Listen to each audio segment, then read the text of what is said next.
ಇದು ಹೇಳೋ ಉದ್ದೇಶ ಏನು ಅಂತಂದರೆ, ಇವತ್ತು ಆಲಮತ ಸಮಾಜದವ್ರ ಕೈಲಿ ರಾಜ್ಯದ ಅಧಿಕಾರ ಇದೆ. ಬಿಡಿಸ್ಕೊಳ್ಳೋದು ಅಷ್ಟು ಸುಲಭ ಅಲ್ಲ.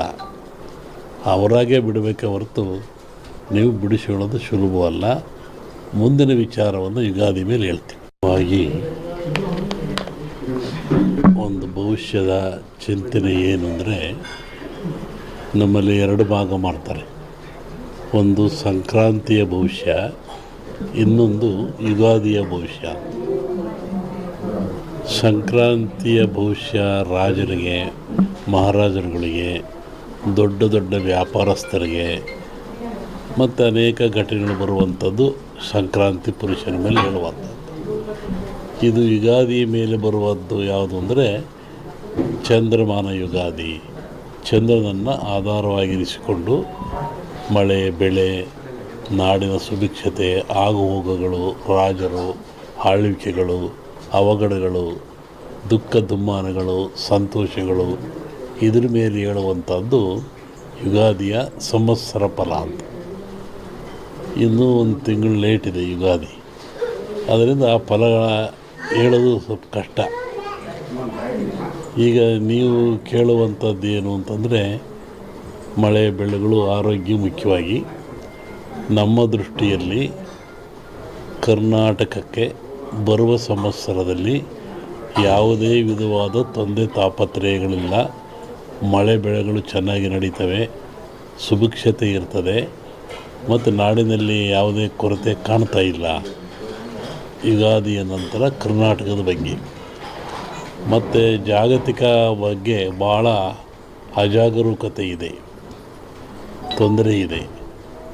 ಹೋದ ವರ್ಷಕ್ಕಿಂತಲೂ ಹೆಚ್ಚಿನ ಭೀಕರತೆ ಕಾಡುವ ಲಕ್ಷಣ ಇದೆ. ಅದನ್ನು ಯುಗಾದಿ ನಂತರ ಹೇಳ್ತೀನಿ.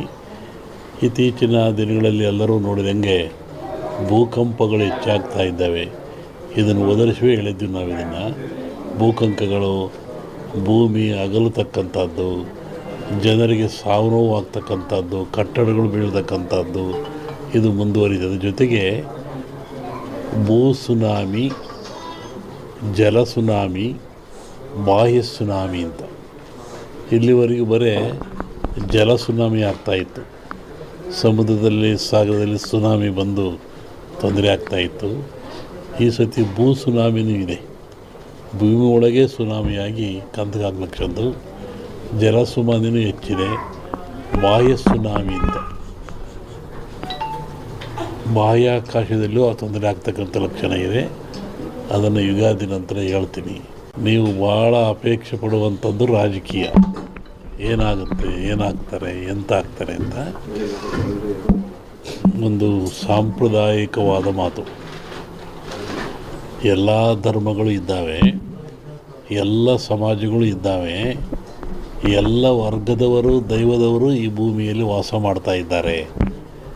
ಒಂದು ಸಮಾಜ ಪ್ರಾಚೀನ ಕಾಲದಿಂದಲೂ ಸಹಿತ ಆಲಮತ ಸಮಾಜ ಅಂತ ಕರೀತಾರೆ.